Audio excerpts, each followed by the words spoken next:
Hello, beautiful people, and welcome back to the Divine Union podcast. And if this is your first time joining us today, welcome. I'm really excited to dig in today's episode because today we're talking all about hope, the term hope, and worry. When we worry about someone, when we have hopes for someone, how that can actually quietly erode intimacy in ways that we may not realize. And I'm excited to talk about this topic because this term, so many of us use this term, and we don't often think about uh, the subtle implications that the term has, the subtle meanings that it has, where it comes from. And so I wanted to illuminate another perspective, way to think about these terms and more empowering phrases that we can use for the people in our lives. Yeah, empowering, and that will be more likely to help you invite in more connection and more intimacy in your relationships. So the term hope, how do people use that term when we think about, you know, I hope you are having a good day. I hope you do the right thing. I hope you're taking care of yourself. I hope you're taking time to prioritize X, Y, and Z. I want to say that again. I want you to close your eyes and to feel into how that feels in your body. If someone's were to say it to you, yeah, I'm going to say it again. I hope you're taking care of yourself. I hope you prioritize X, Y, and Z. I hope you do the right thing. I hope you're having a good day. I hope it all unfolds for you. What does that feel like? What that actually does is it's projecting your own desires on another person. I hope you do the right thing. It's my desire for you. I hope you're taking care of yourself. My desire for you, rooted in assumption and judgment that you're not taking care of yourself. I hope you take time to prioritize X, Y, and Z. It sounds like my projection that I hope, but really it sounds like I'm saying I want you to take care of X, Y, and Z, but I'm not really owning it. And so instead, I'm subtly like using shame by means of the term hope, maybe unintentionally, to nudge you to do it. I hope you taking care of yourself. It's rooted in a subtlety of shame. You should be taking care of yourself. It's the same as saying shoulds or shoulding people. And you're assuming someone's not. And this situation came up because it happened in my life where I shared with, and actually, I've had to correct many people in my life about this term, many sisters in my life and familial members where, I share something vulnerable. Oh, it's been a crunchy week at work, it's been a real heavy week for me. I work until 2, and like a sister's like, I hope you're taking care of yourself. And it triggered me. I didn't enjoy it because it didn't invite, why do I say it diminishes intimacy? Because it felt like it was rooted in judgment. And maybe I wasn't taking care of myself. Yeah, we don't know yet. But when it comes so quickly, and when we phrase it that way, what does it do? If it was you, it invites closure. I don't want to share about myself because all of a sudden now we're making it a teacher-student dynamic. Now you're going to lecture me on how I should be taking care of myself, how I shoulds. Instead, we want to switch that with a question. Tell me more. What have you been working on? What's it been like for you? Why are you working so late these days? What's happening in your world? What new clients are you working with? What do you got going on behind the scenes? It's like we take the time to actually get to know people and then they share more. And then maybe you want to share your own experience. Wow, I had this moment, months ago where I was working till 2 every night and I was actually drained and I had to like force myself to unplug, know that the work will still be there and then I can do it the next day. Now that's sharing your experience with someone in a way that feels less teachery, but that actually invites more intimacy, more depth. Because if you look at all your relationships like, I'm going to help you succeed, well, then you're trying to make everyone, you're trying to be their teacher. And you're not their teacher. You're their fellow human being, their peer, their equal, their mirror.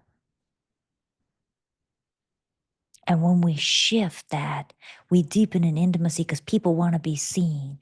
People don't want to be vulnerable with someone who's going to try to fix them, not if it's someone who's empowered.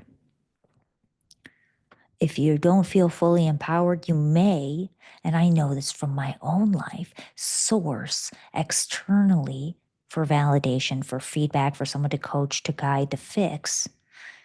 But if you're empowered, it's not going to resonate. And if you're someone and you may notice that you do that, you're not going to attract empowered people to your life because you're either going to repel them or you're going to attract people that resonate with that kind of behavior and response. It's a self-fulfilling prophecy. If we see ourselves as someone's teacher, then we're always going to be their teacher. We're not even open to receiving them as a fellow mirror. We're not even open to receiving the parts of them that are in us. And we lose the whole point of humanity, which is resonance. We are all the same. And when we stop, and that's what ego disillusion is. It's like continuing to humble ourselves. And this happens all the time. We don't realize all the time. Like I had a moment where I had someone in my life and they were really resonating with my work. And I shared about an amazing program I have for couples because they're a couple. And I thought they might be interested in the program. I shared it because it's an incredible value add for coupledoms, given they resonate with the work. I shared it.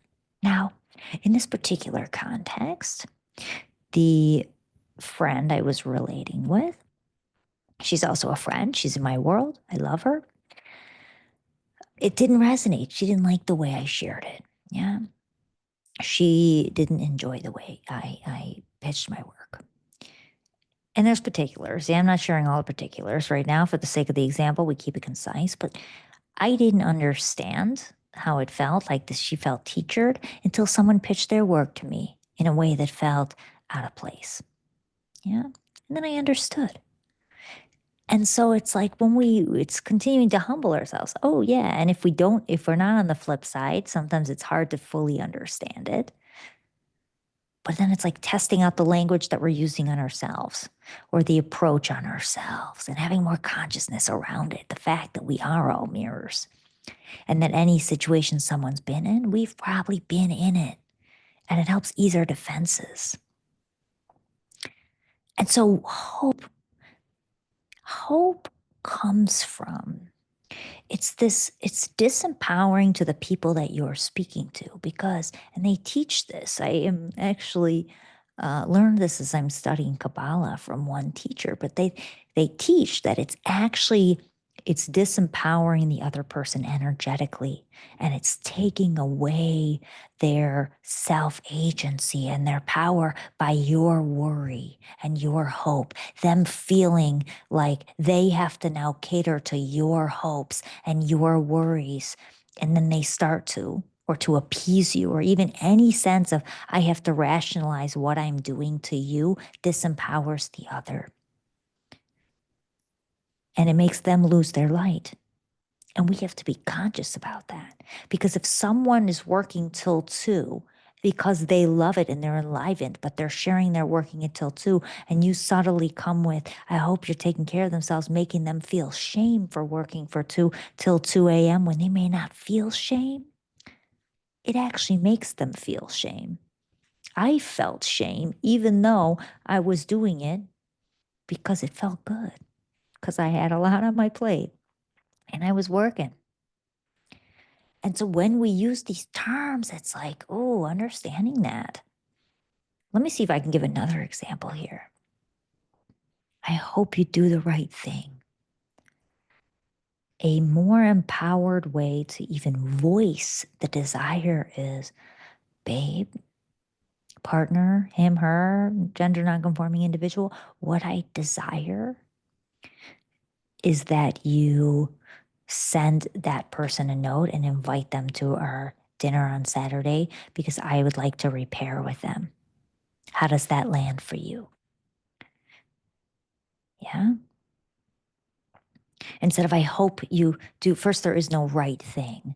There is no right, but I hope it's disempowering. It's like I'm gonna hope, I'm gonna wish, I'm gonna pray. No, I'm gonna either state the desire, I'm gonna name what I want, I'm gonna ask for what I want. I trust, let's swap that with I trust. I trust this will land as intended in however it's supposed to. I trust that those of you who are listening to this episode will get what you need out of it.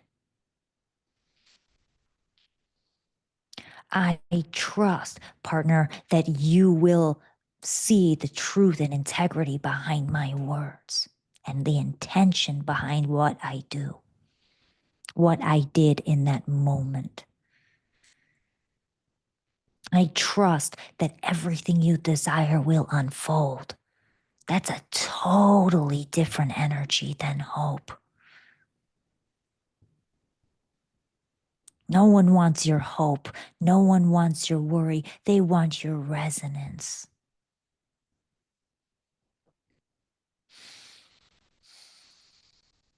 Because resonance, nothing feels as good as resonance. We all want to be seen.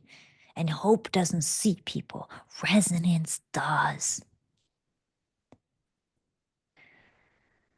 You might be wondering, why am I speaking to this on this particular episode? And how does this also tie to the work I do with communication, with relating? Because you can also work with your language through communication. There are different ways to communicate. And when you work with different ways to communicate and have language to express your feelings, your desires, your needs, your concerns, you can do it and learn how to do it in direct ways that are also subtle. It would mean a lot to me, babe, if we could make amends with these people. It would mean a lot to me, babe, if you would take out the trash tonight. It would mean a lot to me if you would follow through on that X, Y, and Z that you said you would do. It would mean a lot to me if you would let me settle in before we start talking about to-dos. It would mean a lot to me if you would ask me about my day. It's more assertive and direct, yet it's gentle. And it feels less passive aggressive because we're empowered beings. We don't need to hope for someone. We don't need to hope that they do the right thing. No, we need to assert and invite them to show up in the ways we desire and then let them show us and time show us. And when we're worried about someone, actually, I'm going to stay on that thread for a moment, yeah? And we can work with the voice to do that. And so it's using it's having the right language to ask questions, to name desires effectively, and to also ask questions. What did that mean for you? What are you thinking about this topic? What are you thinking? How are you thinking you're going to handle it? And why are you thinking that way? And what happens if this happens? How would you handle it then? Are you open to my feedback? Are you open to my thoughts on it? Why did you why did you get upset when they asked this question? I noticed some charge there. Where did that come from? What did that activate? I go through communication, all of this in depth in the communication codes, which is my new incredible online course that is launching officially to the public on May 15th. So keep your eyes out if you're all into this communication work. But it's all, not but, and I love this. See, I hate the but because then it sounds like but it's this. No, it's and. It's amazing because we'll talk about questions, powerful questions that you can ask to deepen connection, to pull more depth out of your partner, out of your friend, family member, colleague, anyone in your life, if you want to understand them more deeply. You'll also have language for asserting your desires and needs in powerful, persuasive, and influential ways that invites the other to receive you so that you don't have to use this language that doesn't feel good for you, doesn't feel good for them when you're like, I hope, or I'm worried about you. Because then you're stuck like landing it, but you know it's probably not going to land for them well. You know, you're not getting clarity because you're not actually asking the question or stating the desire and letting them respond to it. So you're also in the state of uncertainty, so it doesn't feel good. So you'll have tools to actually assert your desires in powerful ways.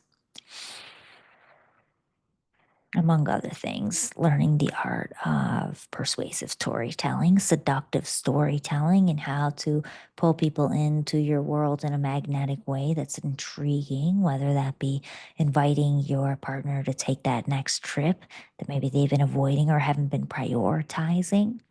Maybe it's inviting a friend to have a hard conversation about a crunchy topic of a conflict that came up.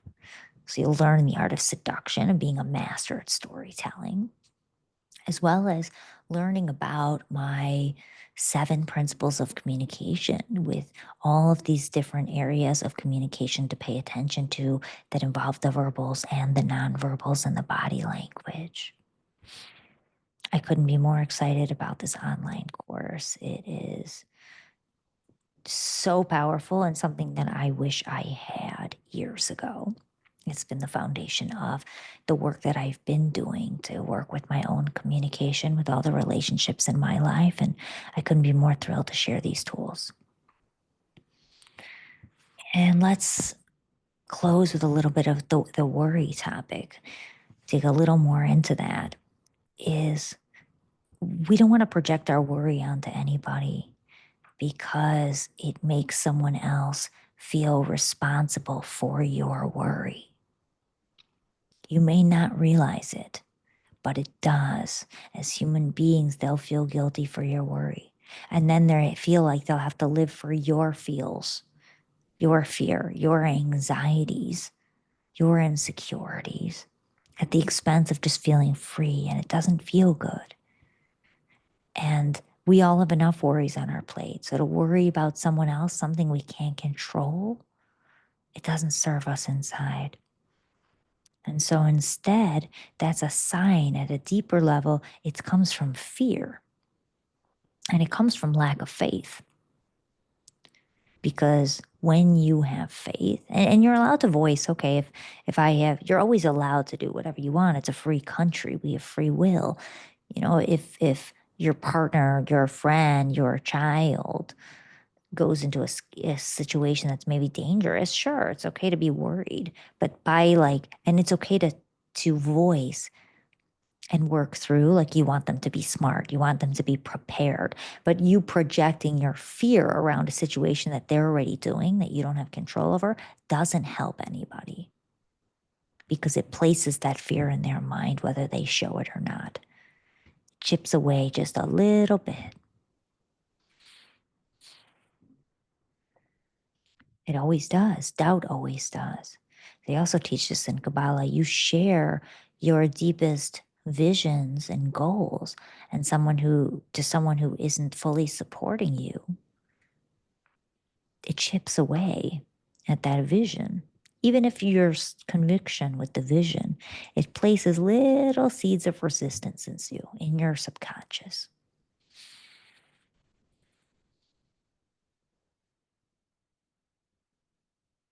So The alternative, just to recap, we talked about hope and worry and how it actually dissolves and chips away at intimacy instead of bringing us closer, which is what we all desire when we use some of these terms. And instead of I hope, we can shift it with I trust, and we can ask powerful questions. And instead of worry, you can ask questions to see, to ensure someone's prepared, to give them ideas to be prepared for a challenging, sticky situation. But by projecting your worry onto someone, it doesn't do anything or add any value except disempower them, make them more insecure, maybe even nervous. So I love this because our language matters for how we feel. It matters how the people around us feel. And the main goal, the mission here is to help us all deepen in intimacy and have true connection that we all deserve to have, the depths of connection. And this is how we get there. Thank you, beautiful people, for tuning in to this week's episode of Divine Union with moi, Nicola Navon. I look forward to seeing you next week. And until then, may all your unions be divine.